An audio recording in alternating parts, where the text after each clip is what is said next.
Welcome back to the Talk Tonight.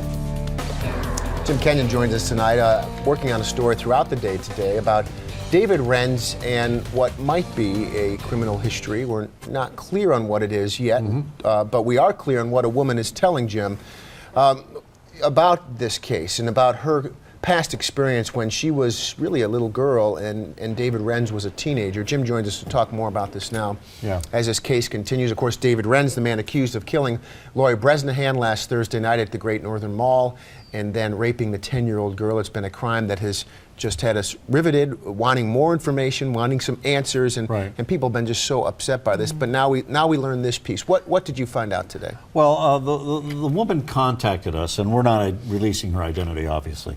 And she felt very much compelled after hearing about the murder and especially the rape of the 10-year-old girl, that people needed to know about her, what she says was her experience with David Renz.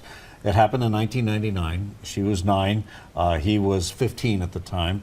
And basically, if you can excuse the explicitness, he basically fondled himself while she was on his lap. That was handled by the Sheriff's Department's Abused Persons Unit, according to her, and Family Court. And Renz was basically ordered to get some counseling, and then the records were sealed. That's about the extent of it. So what happens in cases like this when it involves a young person, a juvenile?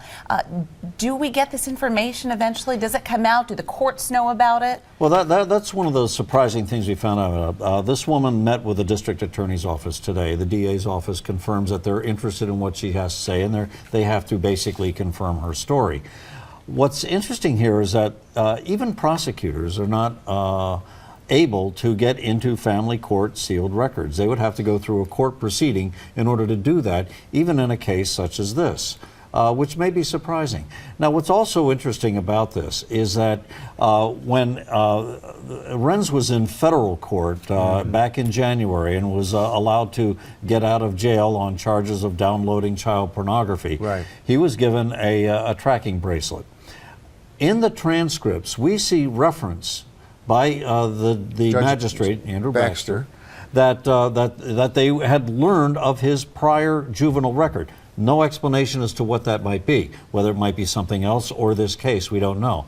But it still raises questions, I think, in a lot of people's minds about if they were aware of his proclivity, then why would he have been allowed to be released back into the community? It's worth noting out of fairness in the defense of our legal system that there are reasons why these family court records are sealed shut, that there are certainly instances in the lives of people when they make mistakes as young people, they're not held culpable as adults, so therefore it's sealed in kind of a you get a second chance type of rule. Yes, well, let me argue this. Okay, but shouldn't a prosecutor, as a representative of the court themselves, okay, they are admitted to the bar, wouldn't a prosecutor, under certain circumstances, be able to get those records without having to go through a court proceeding?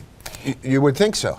Given the egregious nature of certain crimes. And then I was contacted this week by a woman who lives on the street on Lakeshore Drive in Cicero where David Renz was living with his mom, and she said, I have a young daughter, I'm scared. Why didn't I know that, he was facing these federal child pornography charges, and perhaps if she hears this story today, she might be wondering, why didn't I know that perhaps he was a juvenile offender as well? We're getting a lot of that. Of course, he wasn't convicted of anything, so that's why he's not on any registry. Certainly a lot of questions, a lot of anger. Hadn't got to that point, Thank you, Jim. Very interesting, exclusive information today. Our talk continues in a moment.